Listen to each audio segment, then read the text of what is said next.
আমি তো আসলে একটা ইউটিউবার ছিলাম। তো আসলে ইউটিউবার তো ভিউজই কাউন্ট করে। আমি যখন 15 সালে আসছি তখনও তো সিন্ডিকেট ছিল। গরুর দৌড়ানি আমি 2-1 বার খাইছি। না আমি দামাদামি করে বেশ ভালোই কিনছি, এটা আমার মনে আছে আর কি। ঈদে আমি আসলে ব্যাচেলর পয়েন্ট আমরা নেপালে শুটিং করে আসছি, ওটা ঈদ স্পেশাল, কোরবানি ঈদ স্পেশাল। এছাড়া আমি আসলে 4টা নাটক করতেছি। আমি খুব কম কাজ করতে পারছি আর কি এবার। তো আমি আশাবাদী, কারণ না গল্পগুলো ভালো চুজ করে আমি 4টা কাজই করতেছি আসলে। ত্যাগ করতে হয়েছে অনেক কিছুই, কিন্তু আসলে ত্যাগ মনে রাখি নেই, আসলে অর্জনটাই মনে রাখছি। ত্যাগ আমি জানি না আসলে এরকম এরকম আমারই কোনো ত্যাগ নাই যেটা আসলে আমার মনে হয়েছে। বাট হ্যাঁ, যখন 15 সালে চাকরি ছেড়ে দিয়ে ইঞ্জিনিয়ারিং, ওই টাইমে যে বেতনটা ছিল ওইটা চাকরি ছেড়ে দিয়ে এখানে পার ডে যে বেতন ছিল, 3 দিনে বেশি শুটিংয়ে ডাক পড়ে না, সেটা একটা চ্যালেঞ্জিং টাইম ছিল। পরিবারও বুঝতেছিল না যে আমার লাইফে কি আমি করতে চাচ্ছি, আমার উদ্দেশ্য কি, আমার ভবিষ্যৎ কি, কেন একটা ইঞ্জিনিয়ার ছেলে এখানে আসবে। আমার আব্বা আম্মাকে অনেক ধন্যবাদ দিতে চাই, কৃতজ্ঞতা। আমার ছোটো বোনকেও, এই ফ্যামিলি মেম্বাররা বুঝছে ব্যাপারটা এবং আমাকে অ্যাপ্রিসিয়েট করছে পরে। আসলে এইটা একটা, আমি আপনাকে স্ট্রাগল জার্নি এটা আসলে সাক্ষাৎকারে বলে বুঝাতে পারবো না, এটা যার যার জীবনের গল্প। আমি তো আসলে একটা ইউটিউবার ছিলাম।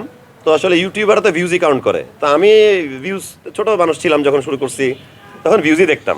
বা টিভি অ্যাক্টর হওয়ার পরে বা অভিনয়টা যেটুকু এখন করে যাচ্ছি, ভিউজ কাউন্ট করি নাই আসলে। অথবা এবং আমাদের লাইফ, সবার লাইফেই, সব আর্টিস্টের লাইফে এরকম আছে বা ডিরেক্টরের লাইফে, যে যেটা খুব মন দিয়ে করছি, অনেক টাইম নিয়ে করছি, আমরা আশা করছি মানুষ দেখবে, সেটা দেখেই নাই, সে গল্পটা পছন্দই করে নাই। বা আমরা আসলে খুবই দৌড়ের উপরে খুব কম টাইমের মধ্যে দৌড়ায় দৌড়ায় কোনো প্রজেক্ট করে ফেলছি, সেটা মানুষের মনের কানেক্টেড ফিল করছে আর কি। সো আসলে এটা ভিউজ দিয়ে কাউন্ট করি না আমরা। আসলে একটা শিল্পের বিচার ভিউজ দিয়ে করা যায় না, এটা আমি আগেও 10 বার ইন্টারভিউতে বলছি। এবং এটা এটা সবাই বোঝেও যে এটা যে আমরা ফিল করে বলি আর কি। এটা তো নতুন ওয়ার্ড না যে কালকে জানলাম সিন্ডিকেটটা তৈরি হয়েছে। আমি যখন 15 সালে আসছি তখনও তো সিন্ডিকেট ছিল, তার 10 বছর আগেও ছিল। যখন যারা ছিল তারা সবাই, এটাকে সিন্ডিকেট বলবেন না, এটা বেসিক্যালি যাদের সাথে যাদের মনের কানেকশন হয় তাড়াতাড়ি একসাথে বেশি কাজ করে, এটাই স্বাভাবিক। যার সাথে আমার ডিরেক্টরের সাথে গুড ফ্রেন্ডশিপ, আমি কাজ করি, এটা মানে আমরা সিন্ডিকেট এটা না। আর আমি সিন্ডিকেটের সাথে আসলে জড়িতও না। আমি কখনো জিজ্ঞেস করি না মেকআপ আর্টিস্টকে, ক্যামেরায় কে, আমি শুধু আমার সহশিল্পীরা কে এটা জিজ্ঞেস করি, কারণ জিজ্ঞেস করা দরকার বলে আমি মনে করি। একটা কাজে গ্রুপ ওয়ার্কে টিম মেম্বারকে কে হবে এটা জানা দরকার। বাট সিন্ডিকেট ওইটাকে বলে যে একদম সব কিছু আমি লক করে রাখবো, যে প্রত্যেক ডিপার্টমেন্টে প্রোডাকশন বয়টা পর্যন্ত আমার পছন্দের হবে।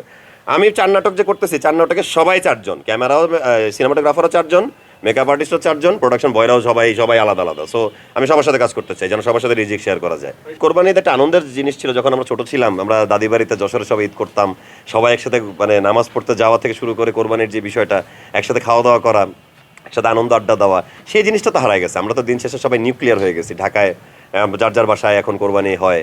ওই দেশের বাড়িতে গিয়ে ওই ঈদ করাটা মিস করি আসলে। গরুর দৌড়ানি আমি 2-1 বার খাইছি। একবার একটা মনে আছে, ঢাকা ক্যান্টনমেন্টে ছিলাম, আমি আদমজি স্কুলে পড়তাম, ক্লাস 3 না 4-এ।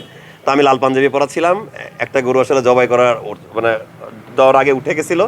এবং আমার মনে আছে যে আমি দৌড়ায় ওই আর্মির মানে ওই ইউনিটটার ক্যান্টিনে ঢুকছিলাম আর কি, বেঁচে গেছিলাম আর কি। ওই একবারই দৌড়ানি খাইছি, একটু বেশ ভয় লাগছিল আর কি ছোটবেলায়। আমি 3 বার আমি হাটে গেছি আর কি, ও খুব বেশিও যাওয়া হয় নাই, বাট আমি 3 বার গেছি আমার লাইফ। আর এত ভিড়, এত এত সবাই ব্যস্ত, কর্মব্যস্ত, সবাই সবার পশু ইয়ে নিয়ে ব্যস্ত। সো ওইভাবে সেলফি টেলফি তোলা হয় নাই, তবে একটা আলাদা এক্সপিরিয়েন্স হয়েছে আর কি, হাটের একটা আলাদা মজা আছে। ব্যবসায়ী আমাকে চিনেই নাই। প্রথম কথা হচ্ছে, ব্যবসায়ী ওই জোনেরই না যে নাটক দেখে, তার ওই টাইমটা নাই। সো এই ব্যবসা মানুষের চেহারা দেখলে তো বোঝা যায় যে চিনে না। সো আমাকে চিনেও নাই, আর এরকম কোনো ঘটনা ঘটেও নাই। না আমি দামাদামি করে বেশ ভালোই কিনছি, এটা আমার মনে আছে আর কি। আলহামদুলিল্লাহ আমি জিতছি আর কি। আমার সাথে আরো 2-3 জন হেল্প করতে ছিল আমার সাথে। সো ব্যাপারটা এরকম আমি ফেস করিনি।